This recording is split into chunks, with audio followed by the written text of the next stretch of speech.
Here I have Crosscall Core M5, and today I'm going to show you how to perform factory reset operation on this device.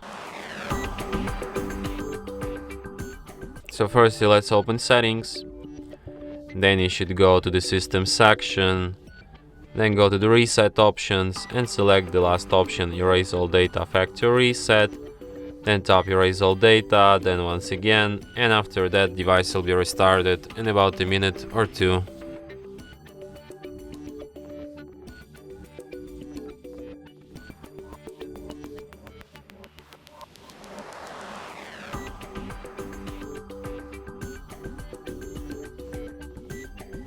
And that's it.